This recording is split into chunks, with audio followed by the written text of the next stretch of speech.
শুভ সকাল বন্ধুরা, কেমন আছো তোমরা সবাই? আশা করছি তোমরা প্রত্যেকেই খুব ভালো আছো। যে যেখানেই আছো সুস্থ আছো, আমিও বেশ ভালো আছি। এস ফ্যামিলিতে তোমাদের সকলকে ওয়েলকাম এবং অনেক অনেক ভালোবাসা জানাই।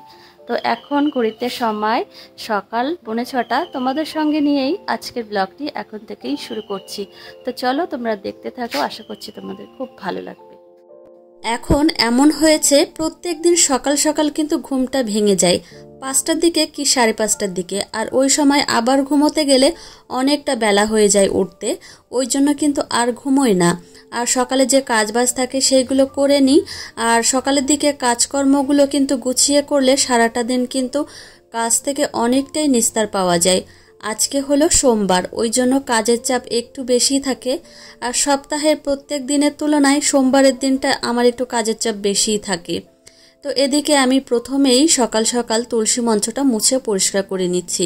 তো এই কাজটা কিন্তু আমাকে সোমবারে ঘুম থেকে উঠেই আমি এই কাজটা আগে করে নিই। তো যাই হোক, তোমাদের কিন্তু ভিডিওর শুরুতেই আমাদের বাড়ির বাইরের দিকটা দেখালাম। অনেকেই আমাকে রিকোয়েস্ট করেছিলে যে দিদি ভাই তোমাদের বাড়ির বাইরের দিকটা একটু দেখিও, পুরো বাড়িটা একটু দেখিও। তো পুরো বাড়িটা একটু দেখিয়ে দিয়েছি। আর কি জানো তো, আমাদের উঠানে অনেক বড় একটা আম গাছ রয়েছে, তো ওই জন্য কিন্তু পুরোটা দেখানো যায় না, আম গাছে ঢেকে যায়। তো যাই হোক, যতটা পরিমাণে চেষ্টা করেছি দেখিয়েছি। আর এদিকে আমি দুয়ারে জল দিয়ে নিলাম। আর বাসি দুয়ার আমি কখনো আমাদের বাড়িতে কেউই বাসি দুয়ার রাখে না, আর জল দিয়ে মুছে পরিষ্কার করে নিই আমার শাশুড়ি মাও আর আমিও। তো এইভাবে কিন্তু এই যে মুছে পরিষ্কার করে নিলাম। তো দেখো, তুলসী মঞ্চটা কিন্তু আমি মুছে পরিষ্কার করে নিয়েছি, সেই সঙ্গে ফুলও তুলে রেখেছি। এখনও কিন্তু সূর্য ওঠেইনি, আর মেঘলা মেঘলা আবহাওয়া রয়েছে। সব কাজের পাশাপাশি জামা কাপড়গুলো এইমাত্র ধুয়ে দিলাম, তো মেলেও দিয়েছি। প্রচণ্ড পরিমাণে মেঘলা আকাশ রয়েছে, কি হবে কে জানে। আর প্রচণ্ড পরিমাণে গরম। আর আমার শাশুড়ি মা বেলপাতা, তুলসী পাতা আর এদিকে আমের পল্লব তুলে এনে রেখেছে, ধুয়ে একবারে সাজিয়ে রেখেছি। তো সকালের দিকে কিন্তু এই কাজকর্মগুলো আমি করে নিই। তো অবশ্যই নাইটিটা চেঞ্জ করে একটা ভালো নাইটি পরে আমি ঠাকুরের থালা বাসনগুলো ধুয়ে এইভাবে পরিষ্কার করে রেখে দিই। তো আমার কিন্তু সুবিধা হয়, না হলে অনেকটা চাপ পড়ে যায়। আগে আগে ওই জন্যই ধুয়ে রাখি। আর আমাদের বাড়িতে কি জানো তো, পেতলের একটা ধূপদানি আছে, তবু কি করি এই মাটিরটা দিয়ে পুজোটা করি।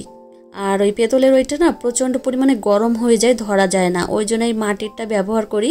মাটিরটা কিন্তু খুব ভালো, একদমই কিন্তু গরম হয় না।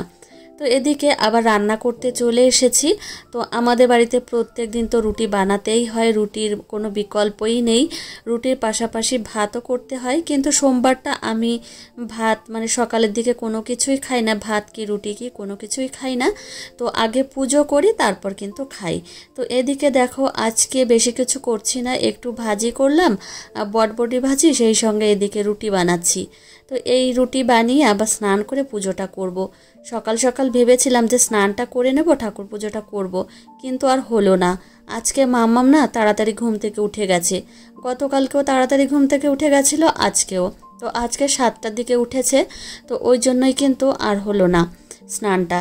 তো যাই হোক, এদিকে কিন্তু রান্নাবান্নাটা কমপ্লিট হয়ে গেছে। এখন আমি রান্নাঘরটা ক্লিন করে নিচ্ছি।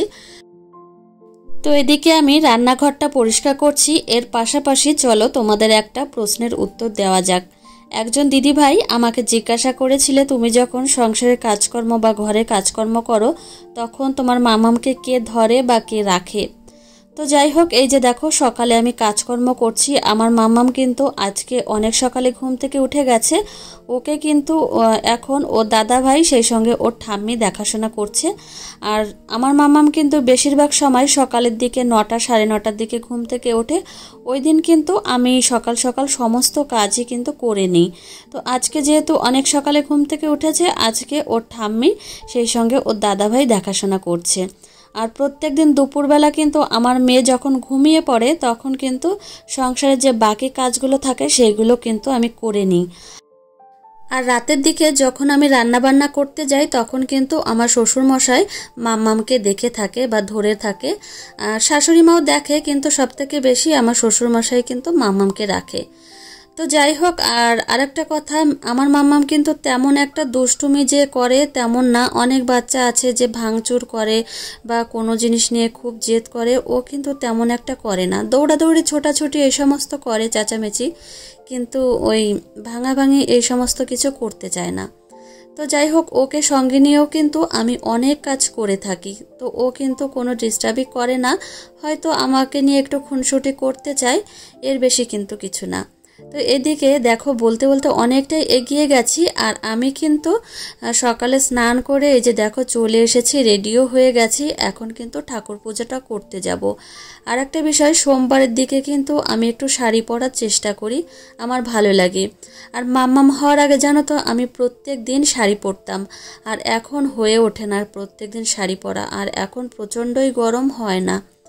আর এই যে দেখো ঠাকুর পুজো করতে চলে এসেছি, প্রদীপটাই যে এখন জ্বালিয়ে দিলাম, আর ঠাকুরকে আরতি করব, তারপরে কিন্তু পুজোটা কমপ্লিট হবে। এই সোমবারটা আসলে প্রচণ্ড কাজের চাপ পড়ে যায়। আর একটা বিষয়, আজকে হলো ভোট, আমাদের এখানে ভোট হচ্ছে, ওই জন্যই কিন্তু মানে একটু তাড়াহুড়ো রয়েছে। তোমাদের দাদাভাই বলেছিল যে সকাল সকাল মানে তুমি সংসারের কাজকর্ম করে নেবে, সকাল সকালে কিন্তু 11টার আগে ভোটটা দিয়ে আসবে। কিন্তু বিশ্বাস করো, আজকে অনেক চেষ্টা করেছি যে সংসারের কাজগুলো একটু গুছিয়ে তাড়াতাড়ি রেডি হয়ে ভোটটা দিয়ে আসবো, কিন্তু সেটা সম্ভব হয়নি। মেয়ে যদি 9টার দিকে ঘুম থেকে উঠতো, তাহলে কিন্তু আমি এদিকে সংসারের কাজগুলো সমস্ত কিছু করে নিতে পারতাম। তো যে 7টার দিকে ঘুম থেকে উঠেছে, ওকে আবার রেডি করালাম, ফ্রেশ করালাম, খাওয়ালাম, এই করতে অনেকটা সময় চলে গেছে। গতকালকে সুজি রান্না করেছিলাম, তো এক বাটি ফ্রিজে রেখে দিয়েছিলাম, আর মনে মনে ভেবেছিলাম যে 4টে লুচি কি 5টা লুচি বানাবো, সেই লুচি দিয়েই সুজিটা খাবো। তো এই যে দেখো লুচি বানাতে চলে এসেছি শুধু আমার জন্যই, আর এদিকে দেখো লুচি বানিয়ে নিচ্ছি। আর সুজি দিয়ে লুচি খেতে আমার অনেক দিন ধরেই ইচ্ছা করছিল, ওই জন্য এই যে এখন তৈরি করে নিলাম। আর আমার যখন খেতে ইচ্ছা করে তখন তো আমি নিজেরটা নিজে করে নিই, আর নিজে যখন খেতে ইচ্ছা করে কোনো কিছু, তখন নিজেকেই কিন্তু করতে হয়, কেউ তো এসে করে দেবে না। তো নিজের মন যেটা চাইবে সেটাই কিন্তু আমি করার চেষ্টা করি বরাবরই। তো নিজের মনকে কিন্তু সবসময় খুশি রাখার চেষ্টা করি আমি। এমজি ফ্যামিলি নামে একজন দিদিভাই আমাকে কমেন্ট করে জানিয়েছো যে আমার নামটা নিও। তো তোমার নামটা আমি নিয়েছি, তোমার নামটা অবশ্য আমি জানি না, কিন্তু তোমার চ্যানেলের নামটা কিন্তু আমি নিয়েছি। তো যাই হোক, আমাকে তুমি বলেছিলে যে খুব ভালো লাগলো তোমার ব্লগটা, আর আমার নামটা তুমি নিও। তো তোমার একটা ছোট্ট মেয়ে আছে, তো কেমন আছো তুমি দিদিভাই? আশা করছি খুব ভালো আছো, আর নিজের খেয়াল নিও সব সময়। তো এদিকে প্লেটে আমি লুচি আর সুজি সাজিয়ে নিয়েছি, এখন বারান্দায় বসে বসে একটু খাবো, তারপর আবার কিন্তু অনেক কাজ রয়েছে, সেগুলো কিন্তু এক এক করে করতে হবে। খাওয়া দাওয়া কমপ্লিট হয়ে গেছে, এদিকে আবার বিছানাটা গোছাতে এসেছি। তো এখন বিছানাটা ঝটপট করে গুছিয়ে নেব। আর দেখো এই মিনি ফ্যানটা সবসময় কিন্তু বিছানার উপর থাকে, মাম্মাম এই মিনি ফ্যানটা নিয়ে সবসময় খেলা করে।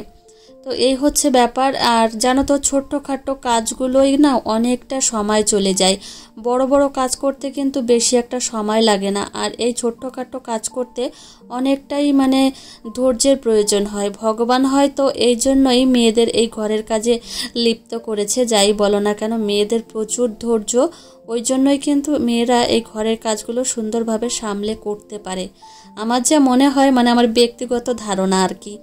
তো এদিকে বিছানাটা গোছানো হয়ে গেছে, আর দেখো টেডিগুলো কি দারুণ লাগছে। এখন কিন্তু জালনাটা খুলে দেব।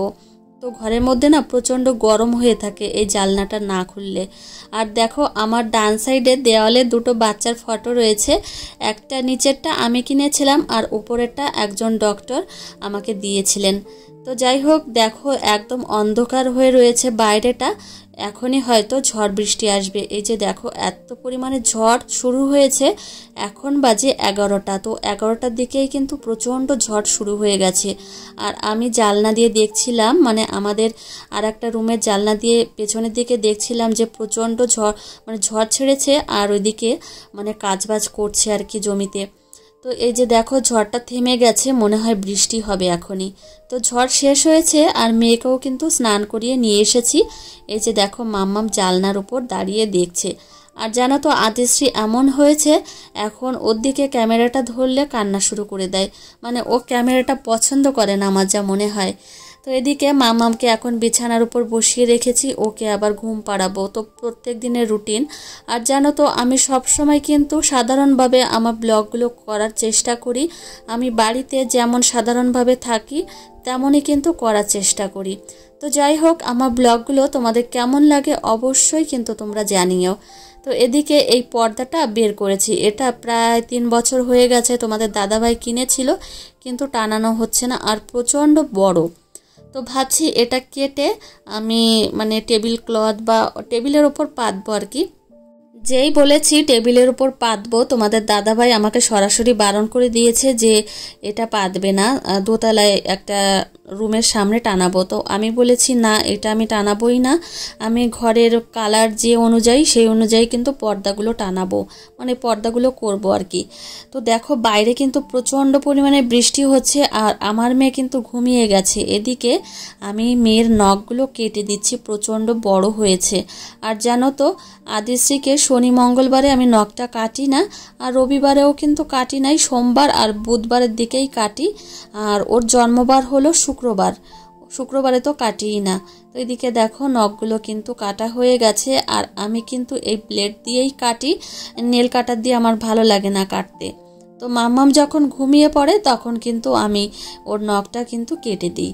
তো এদিকে মাম্মাম তো ঘুমিয়ে গেছে, আর জলে বোতলগুলো ভর্তি করতে এসেছি, একটা বোতলেও জল নেই, প্রত্যেকটা বোতল কিন্তু একদম ফাঁকা হয়ে গেছে।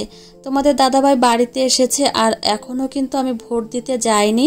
তো এই যে দুপুর হয়ে গেছে, আবার দুপুরে সবাইকে খেতে দেব, শ্বশুরমশাইকে, তোমাদের দাদাভাইকে, আবার মাম্মামাকে খাওয়াবো, আমি খেয়ে তারপর কিন্তু যাব।